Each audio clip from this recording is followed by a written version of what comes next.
दोस्तों वीडियो की शुरुआत करने से पहले मैं आप सभी को बता देना चाहता हूं, आप सभी के लिए 19 और 20 को प्रदीप सर ने जो है आपका लाइव सेशन क्या ऑर्गेनाइज किया, जहां पे इंग्लिश की सारी जो चीजें हम क्या कंप्लीट करने वाले, नॉवेल की अगर बात करूं, राइटिंग स्किल की अगर बात करूं, ग्रामर, सारी चीजें हम क्या कवर करने वाले, वन शॉट पूरा दिन क्या लाइव होने वाला है आपके गिरी ट्यूटोरियल्स के चैनल पे, जो कि आपके टाइटल में क्या मेंशन है। तो फटाफट से जाके चैनल को सब्सक्राइब कर लो। अब यहां पे अगर बात करूं, इससे पहले आपके लिए एक पोएम का एप्रिसिएशन आएगा जिसका नाम था song of the open road. अब यहां पे मैं आपके लिए सेकंड पोएम लेकर आ चुका है, इंडियन वीवर्स। अब इसको आपको लर्न कैसे करना है वो चीजें मैं बताता हूं।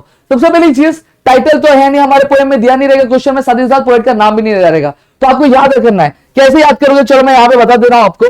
देखो सबसे पहली चीज, जब भी पोएम में आपको क्या वीवर्स दिखे, अगर मैं बात करूं तो पोएम में 3 स्टैंजा, देखो जो मैं बोल रहा हूं वो भी ध्यान में रखो, वो आप अप्रिसिएशन में लिख सकते हो, यूज कर सकते हो, आपका अप्रिसिएशन बहुत अच्छा बनेगा। पोएम में कितने स्टैंजा है? 3 स्टैंजा, और 3 स्टैंजा के स्टार्टिंग की लाइन क्या है? वीवर्स है। क्या है? वीवर्स है। क्या है? वीवर्स है। तो आप जब भी पोएम में अगर वीवर दिख रहा है, क्या दिख रहा है? वीवर, WEAVR, तो आपको बोल देना है, क्या बोलोगे? एकदम दिल से प्यार से बोल देना कि ये तो अपना इंडियन वीवर्स वाला पोएम है। कौन सा पोएम है? इंडियन वीवर्स वाला क्या पोएम है। अब इसकी अगर मैं बात करूं, पोएट इसको हमारी सरोजिनी नायडू है।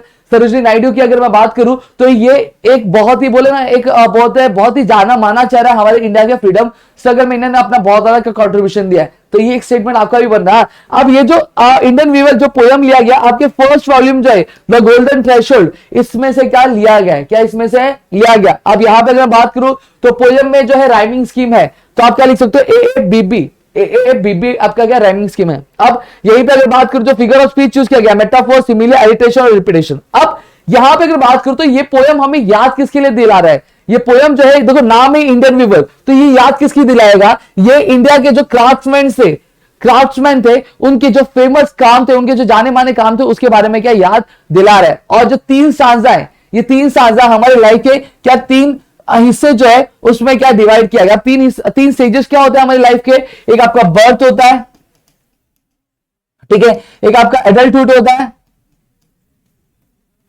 ठीक है, फिर उसके बाद अगर मैं बात करूं तो एक हमारा क्या होता है? एक हमारा जो बुढ़ापा होता है वो होता है, ठीक है। तो ये इन 3 स्टेजेस में क्या किया गया? डिवाइड किया है। तो आप इसका अप्रिसिएशन बहुत अच्छे तरीके से कैसे लिख सकते हो? देखो, the poem title as Indian weavers is written by the renowned personality Sarojini Naidu. ये आपका पहला पॉइंट बन गया। दूसरा पॉइंट क्या बोलता है? लिख सकते हैं, Sarojini Naidu was the well known face in the India's freedom struggle. She had made n number of contribution in the India's freedom struggle. फिर this poem या फिर this extract is taken from the first volume of the Golden Threshold.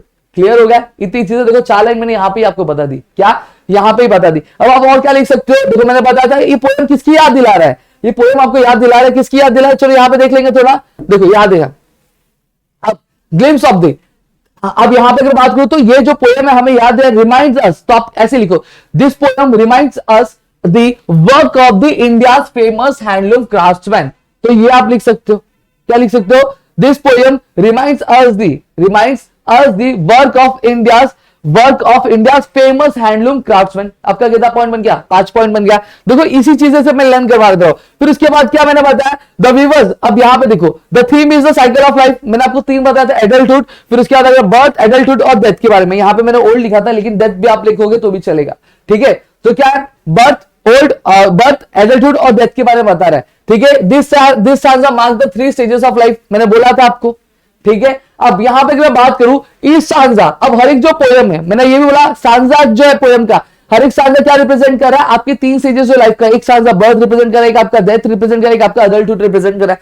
यही चीजें लिखी गई है। देखो, इस stanza of the poem represent an important event of the human life, birth, adulthood and death, ठीक है। इतनी चीजें क्लियर हो गई। फिर उसके बाद the poem is a metaphor of the cycle of life. Metaphor है, क्यों? यहां पे क्या किया है? जो कंपैरिजन किया गया, यहां पे हमें साइकिल ऑफ लाइफ के बारे में बताया, ठीक है। फिर उसके बाद अगर मैं बात करूं, बहुत सारे पोएम्स है, जैसे अगर आप फिगर ऑफ स्पीच यूज किया, जैसे सिमिली हो गया, एलिट्रेशन हो गया, इंट्रोगेशन हो गया, एक्सेट्रा। तो आप लोग लिख सकते हैं, there are many figure of speech which are used in the poem are alliteration. फिर उसके बाद अगर मैं बात करूं, क्या आपका इंट्रोगेशन, एक्सेट्रा यूज किया गया। यहां पे मैंने आपको क्या चीजें बताई भी है, देखोगे आप यहां पे, तो यहां पे मैंने आपको लिख दिया मेटाफोर, सिमिलर, एलिट्रेशन और रिपीटेशन क्या किया है? यूज किया गया। अब the poem consist of, next क्या बनाएंगे?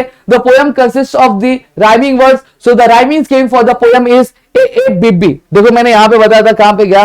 मैंने आपको यहां पे होगा, देखिए ये देखो, the poem consist of the rhyming scheme a a b b. ठीक है, अब द पोएम, अब लास्ट में क्या आपको ओपिनियन लिखना है, तो आप अब इंडिया के फेमस क्राफ्ट्समैन के बारे में लिखा गया, इंडिया के फेमस हैंडलूम क्राफ्ट्समैन के बारे में लिखा है। तो ये पोएम किसको dedicate, the poem is dedicated to the talented weavers and salutes them. I like the poem and find it beautiful, colorful and full of imagery. Clear हो गया? तो इस तरह से आपको क्या लिखना है, अपना अप्रिसिएशन लिखना है। तो हमने कुछ चीजें नहीं किया, हमने सीधा क्या किया है, ये पॉइंट्स लर्न किया और ये पॉइंट्स के साथ मैंने एक दो चीजें और आपको बताई। क्या बताई मैंने, तो 3 स्टेजेस ऑफ लाइफ आपको ये लर्न कर लेना है।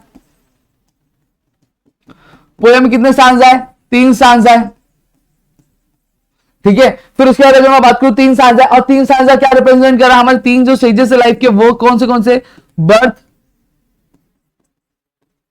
एडल्टहुड, फिर उसके बाद डेथ। ठीक है, फिर आपको क्या लास्ट में अपना ओपिनियन लिखना है। तो आप लिख सकते हो this poem is dedicated to this poem is dedicated to the work of the India famous craftsman handloom. ठीक है, वो लिख सकते हो। फिर आप पोएम को पसंद है कि नहीं पसंद है वो आप लिख सकते हो। तो इस तरह से आप क्या कर सकते हो, आपका जो title, poet, about, figure of speech, feature, क्या सारी चीजें यूज करके आप क्या पोएम को अच्छे तरीके से लिख सकते हो। तो मेरे ख्याल से आपको चीज समझिए तो प्लीज वीडियो को लाइक करिए, चैनल सब्सक्राइब नहीं किया तो चैनल को सब्सक्राइब करना, अपने दोस्तों के साथ शेयर करना, क्योंकि आज लगातार दिन भर आपके लिए दोनों ही चैनल पे गिरी ट्यूटोरियल्स और आपके प्रतिदिन अपडेट पे दोनों ही पे क्या आने वाला है, वीडियोस क्या आने वाले हैं दोस्तों। ठीक है, और टाइटल में जो चैनल मेंशन है उसको जाकर सब्सक्राइब कर लो, क्योंकि कल जो लाइव है उसी क्या चैनल पे होने वाला है दोस्तों। तो चलो मिलेंगे हमारे नेक्स्ट वीडियो में, और साथ ही साथ अगर आपको अप्रिसिएशन अच्छा लगा, ट्रिक अच्छी लग रही है, तो इसका एक स्क्रीनशॉट लेके इंस्टाग्राम पे हैंडल पे आप पोस्ट कर सकते हो, जिससे हमें भी थोड़ा सा मोटिवेशन मिलेगा। तो चलो मिलेंगे हमारे नेक्स्ट वीडियो में दोस्तों।